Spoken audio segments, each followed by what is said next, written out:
Ramaphosa has been president for just over a year now, but the question is Ramaphoria real?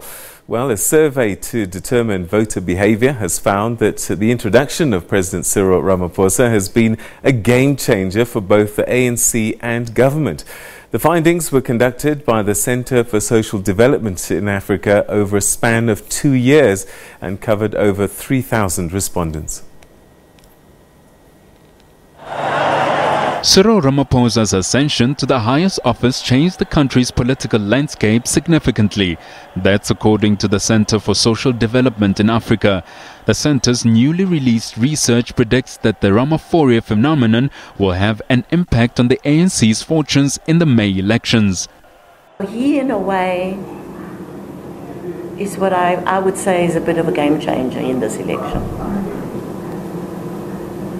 And the game changer is when you introduce a factor that wasn't there previously, and you introduce it in another survey and you test for its effect.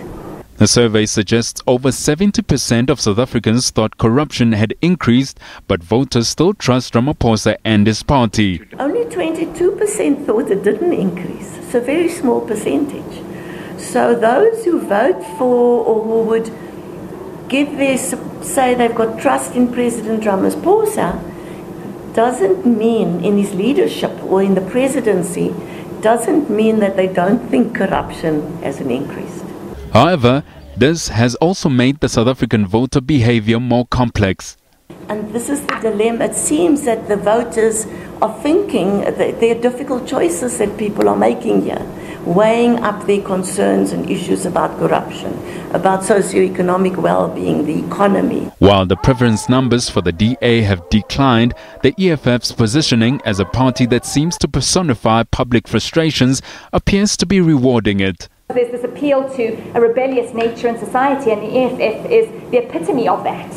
They are the ones that allow you to express your anger and rage, because they will fight for you and your anger and your rage. And I think that's appealing to people, especially when they feel like they have been voiceless for so long. There's also been a sharp increase in the number of voters swayed to vote on the provision of social grants.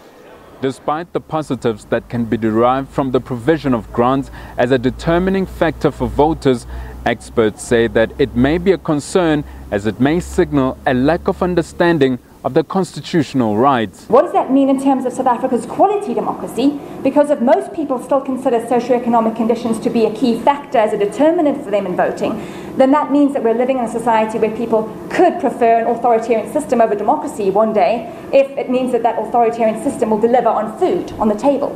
So it's like the classic bread versus freedom debates, where you would rather have bread on the table that you can eat than freedom to vote at a ballot box. With trust entirely centered on Ramaphosa, political commentators have warned that this may be unhealthy pressure for him and doesn't reflect a strong ANC.